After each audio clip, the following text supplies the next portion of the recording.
Hello, lovelies. Welcome to Lessons from the Universe with Jennifer Hall. I look forward to sharing my channeled message with you today, and if you love it, please like, share, review, and subscribe. I've known for, a while that eventually I would address this topic. I tried to put it off, but as the universe would have it, I'm just not allowed to do such things.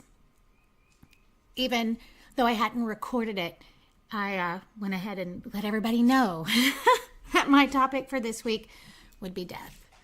That way, I wouldn't get to, chicken out. It's funny that I would even think of chickening out. I mean, I would only do that for some of you because I don't think that death is scary. I don't even really think that it's sad. And most of you know that my son loves my podcast. And so there are times that there are things I'm going to say I like to warn him about. And when I told him that this week would be about death, I told him that he would find it comforting. And I believe that you will too. It's important to understand that I talk to a lot of people at every stage of grief. I talk to people while their loved one is dying. I talk to people who has literally just lost someone, to every kind of thing you can imagine, right? Everything from death of old age to childhood cancer to suicide. I have no lack of experience both in talking to people about it, talking to spirit about it, and even my own personal experiences. I didn't realize I was going to bring this up today, but here we go. I was in high school, and within the first several months, 5 of my friends died. Not together, mind you, in different things. Car wreck, suicide. Each was different. Each was separate. And somehow, it appeared at least that I was the only person that was friends with each of them, with all 5 of them. And I remember my father, who is, old to have a kid my age. Of course, my mother being very young to have a kid my age. My father, he just looked at me and he said, I'm sorry, I don't know what to say to you because I've never experienced anything like this. Because it was like just as soon as it seemed like there was a way to move on, there was someone else. And it somehow just now, recording this today, hit me that was one of the things that happened in my world to prepare me. Now, to be clear, they didn't pass for me. That's not how it works. In fact, there is nothing that the living can do or not do to make someone die or to make someone live. No one can love us enough to stay here. That's not how it works. This life thing, this school, this education is much bigger than just the human relationships that we have here. Now, I know you're aware that I believe these relationships are the highest point in our education, but it's not why we're here, why we stay, or why we leave. So any of you that are holding in you somewhere this concept, this idea, this belief, this fear that maybe you could have just said something, maybe you should have not said something, let all of that go. That's not real. And while we're at it, those of you that are wishing you had said that one last thing, or that you hadn't been in a fight with them when they died, or whatever that thing is, know that that's gone. The second that this flesh shoot drops away, the second that the flesh is separated from the spirit, there is complete clarity. And they know. They know what your intentions were. They know what you wished you'd said. They know that they were assholes if they were being assholes. They know all of these things. They know. And it doesn't matter what happened in the flesh, whether it was something you said or something they did. even the most horrendous human beings, their flesh drops and their spirit is pure, and they see. They see. So let's start first with what I call the hallway of doors. This is how I explain what human life and death is. Imagine that you are standing at one end of a very long hallway that is literally just lined with doors on both sides. Each door is closed. Occasionally there's one that is cracked open, and sometimes you can see that from far, far away. Each of us, from the moment we choose to come here, and for those of you who are just coming in now or missed the episode where I discussed this before, understand we choose to come here from the clarity of spirit. We choose the point at which we enter. We choose our family. We approve of our bodies. We come here with great intention. And then we proceed to walk steadily down this hallway of doors. And each door is an out. It is a way to leave. It is a way to, if not graduate, to transfer out. Right? We're going to leave Ole Miss and go to Auburn because we need a do-over, maybe. That doesn't happen that often, but it can, and we'll get back to that in a minute. So each of us is walking down this hallway of doors. You and I, each of you listening to this with me today, everyone in the universe, well, not the universe, on the human earth, okay, is walking down this hallway of doors. And we can walk out of a door at any point in time. However, we cannot walk out a door unless our spirit is ready for us to walk out a door. And when I say our spirit is ready, I mean that. Now, I know there is a plethora of ideas going through different people's heads. What about suicide? What about murder? What about when an airplane crashes or a bomb goes off? There are people who walk away from crazy shit all the time, every day. There are explosions that blow people to bits. And there is someone who walks away unscathed. There are planes that crash and individuals who survive. There are people who live through crazy things, crazy, insane things. And there are other people who go to sleep and don't wake up for no explainable reason. This is the hallway of doors. The spirit is either ready to go, it has either done what it came here to do, learned what it came here to do, and we cannot judge the value of that because not all of us come here for the same thing. So how dare any one of us say that that spirit didn't do what it came here to do? That's not fair. That's selfish. The spirit either did what it came here to do or has decided that it needs to transfer colleges. Now, this pretty much exclusively happens with a spirit who has... It's the only time I kind of think of spirit as egoic. A spirit that has chosen to come through into a body that either has suicidal depression or extreme addiction. When we are in spirit and we are choosing to come, we watch that little body grow inside of the mother and we decide if we're going to come or not. Be clear, our mothers don't do this to us. We do it to them. Suicidal depression is something where there's a break in the brain.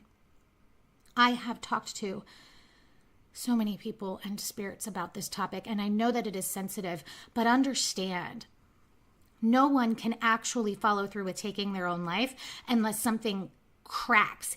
If you could see what I'm doing with my hands, it's like all of a sudden the connections just go and they don't match up anymore, and the person just acts. And I get that it is unbelievably painful and completely not something within the realm of the understanding of someone who has nothing similar to that going on in their brain. But that is what happens. And even in that case, no matter what that individual has done to themselves, if the spirit wasn't ready to leave, the human would have failed. And that shit happens all the time. People fail all the time. They fail to take their own lives because their spirit says, no, you didn't try hard enough. We're going to keep trying. I'm not ready to give up. The spirit decides, not the human. Be clear. In the case of addiction, people don't OD unless their spirit says, fuck this, I'm done. I don't want to do this anymore. Let's start over. Let's come back in a body that doesn't have this challenge. Let's try something different. And in that way, it is graduation. In every way. Good, bad, or indifferent. Death is graduation. It is freedom. It is something to be honored. I mean, be clear. Those of you who know me, you know how I feel about emotions. We must feel. If you need to grieve, grieve. Grieve as long as you need to grieve. But do not let it own you. Do not let it define you or become your main personality trait. That is not how we honor the dead. When you continue to endlessly, painfully mourn, what you are saying to your past loved one is that my love for you is so fragile.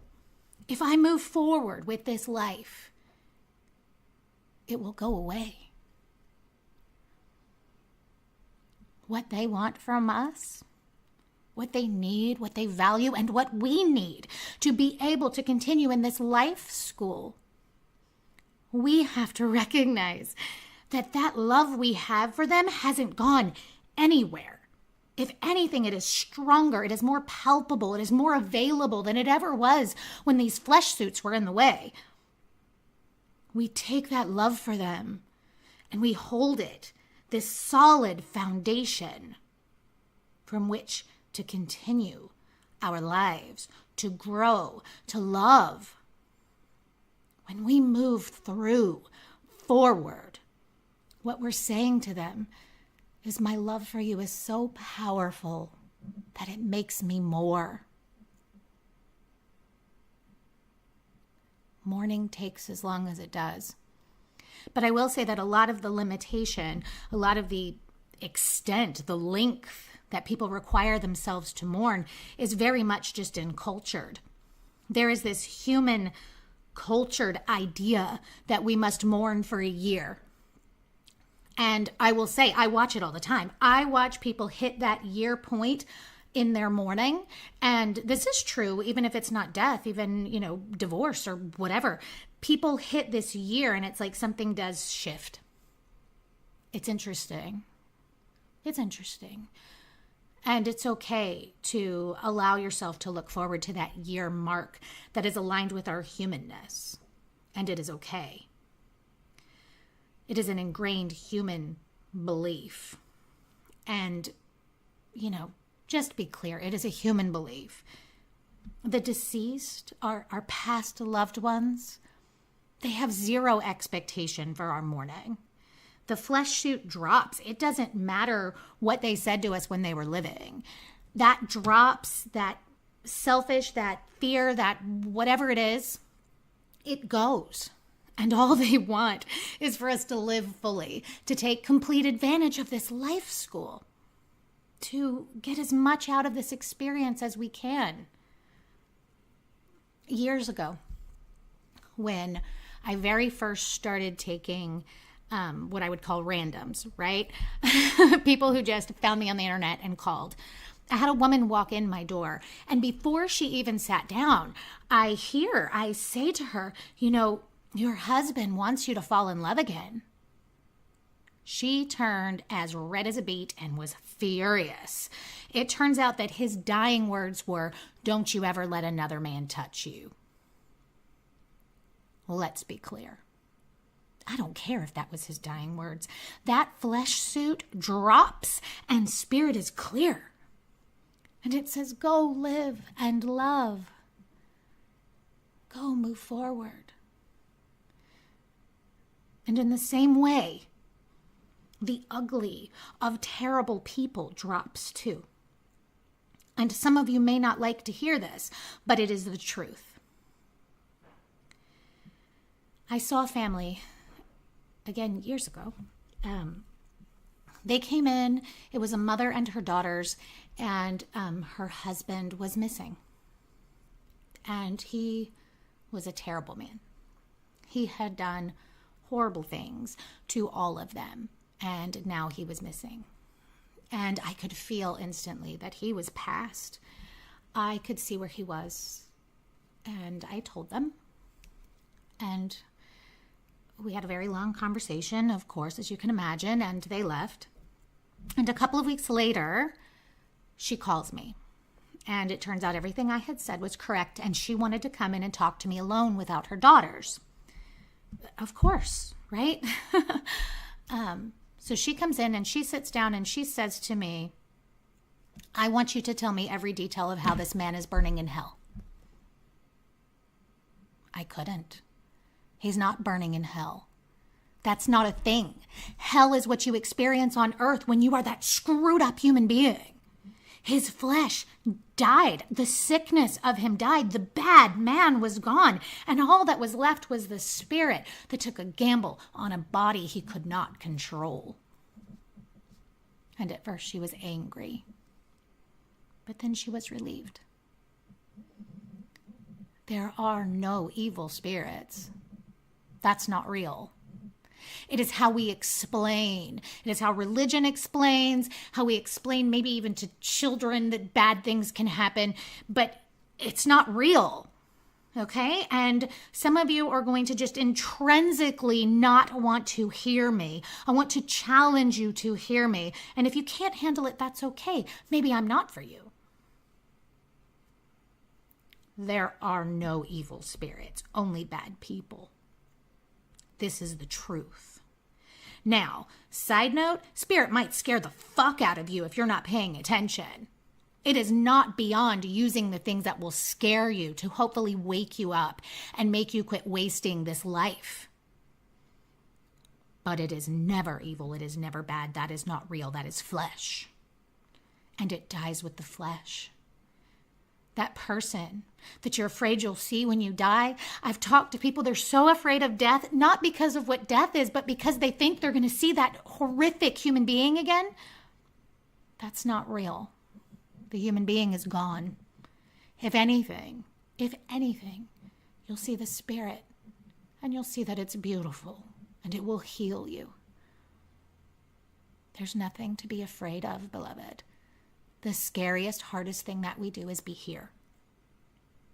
We come here to remember who we are because spirit is so perfect and everything's so perfect. And sometimes we want to remember how lucky we are. People do this in real life. I've seen affairs actually save marriages. Bad experiences at work actually make people realize that they've got a good gig, right? Sometimes we need to be reminded. Sometimes we need to see something that reminds us how lovely we are, how lovely our life is. Spirit is not beyond that. Sometimes it wants to remember what perfect is. And so we come here where this flesh suit gets in the way. And when we leave, it is graduation. And I say that we should celebrate that graduation with the utmost respect and patience because we are human and we feel. But we must remember our emotions do not own us. In spirit, it is not called sadness. It is called release. And it is beautiful because it is the source of our freedom. Address it, sit in it, soak in it, feel it. But remember, it is not something that possesses you. It is no more than an odor in the room. And odors fade. Try to recognize it. Feel it. I have been known to yell into the sky, I came here to feel, I'm fucking feeling. I get it. But do not let it define you because it is not the truth of who you are. It's hard. Some of you may know that I do weddings. I love doing weddings. But I also do funerals. And I did a funeral a few years ago that was very interesting. The man had been fighting cancer for 5 or 6 years, and I'd been talking to his wife that whole time. Sort of side note, it was a very interesting crowd because this guy was a very high-powered lawyer, but also a biker, motorcycle guy, right? And so half of the room is these like men in $1,000 suits, and the other half is, men in $1,000 biker leather, right? Very big crowd. I could feel the diverse emotions in the room. But the wife, she didn't mourn after he died. She finished mourning while he was living. I salute that. Why? Who says we have to go on mourning, right? She was distraught over this. She said, I'm afraid people will judge me.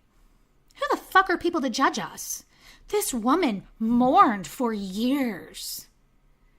When her husband finally graduated, she got to level up too. Thank God for that. Thank the universe for the wisdom to grow, to move, to learn. There's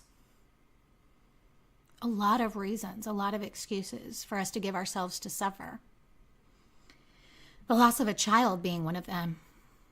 I talked to a number of people who've lost a child to overdose or suicide, but it's not always that.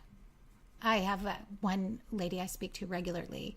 She lost her young son, and he died of a disease that children get from their mothers in utero. That actually, side note, could be tested for. And I believe that part of this experience is for her to be an activist in that way. To talk to this woman and the thralls of her grief. And having young children of my own, it was painful, it was challenging. And yet that child touched so many lives. His years on this planet were rich and full. And once she got, ironically, if you believe in irony, past that year, we were able to have a very important conversation. I asked her an incredibly difficult question. I asked her how long she had known that he wasn't long for this world. And when she allowed herself to speak, she said since he was born. Since he was born, she had known. You don't want to believe these things, right? I didn't want to believe I was going to miscarry my first child, but I knew it. When people get past their grief, if they allow themselves, I have never seen it fail that they knew. They knew somewhere deep down. And I don't mean human fear. I don't mean that chatter in your brain. Everybody who's got like those human worries that you can feel inside your brain, don't go freaking out on me. That is not what I mean. It is different. It is different. That fear thought that you can feel inside that lump of meat in your head is different than this weird, calm, strange knowing that we have when it is the universe preparing us. That is a different feeling.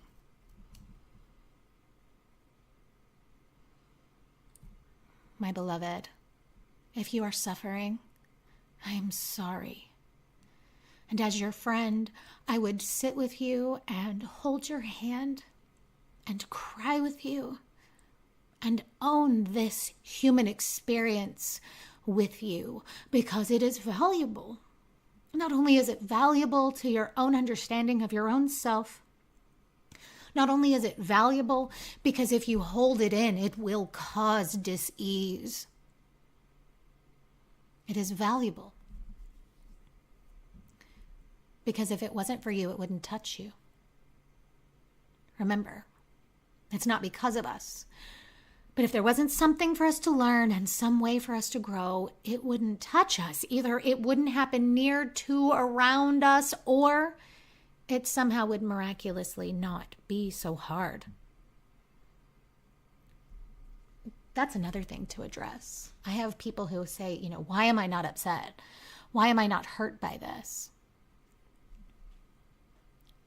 It's just simply not yours. Not everything that happens is for us. And if it's not, we have a disjointedness from it. And then I have spiritual people who they feel guilty because they do feel disconnected from their grief. As long as it's not spiritual bypass, it's okay. There's a difference. Spiritual bypass is when we just choose to ignore something instead of allowing ourselves to feel or thinking about how we can grow. But sometimes we get to this place where we understand death and what it is. And there are still tears, perhaps, and there is still longing, but it's not the same. And once you've experienced a big loss, for the most part, it will never feel the same. It will never feel as deep. Because we understand. It's okay. It's okay. It's okay to grieve. It's okay to feel. And it is more than okay to move on. I send this message out to you today with so much love and respect and the desire to give you freedom. If you are hurting, remember that it does not own you. If you are afraid, let that go. This is the hardest thing we do. Now that said, that doesn't mean you want to get out of here fast, okay? Because you don't. If you jack around, you're just coming right back, okay? Make the best of this that you can and appreciate that every other spirit did too. Of course we want them to stay, of course. But you don't make somebody stay at a college that they don't need. You don't get your degree and then keep dicking around. You move forward. You don't stay in a college class that you know you have no chance of passing. You leave. You transfer. You start again. This is what death is, beloved. It is freedom. It is a do-over. It is a gift. Whether we on the human side of it can understand that or not is irrelevant. So understand, no spirit leaves unless it is ready. That is the truth. Let that roll around inside of your head and inside of your heart. I believe you'll find it to be true. And if you're not ready yet, that's okay. When you're ready, it will rise back up inside of you because now the seed has been planted. Until next time, beloved, namaste. Thank you so much for joining me today for this week's episode of Lessons from the Universe. If you love it, please help us attract a bigger audience, more people like you ready to continue down this path to awakening. If you love the podcast, please like, share, review, and let me know how you found me so I can find others just like you. Till next week, beloved. Namaste.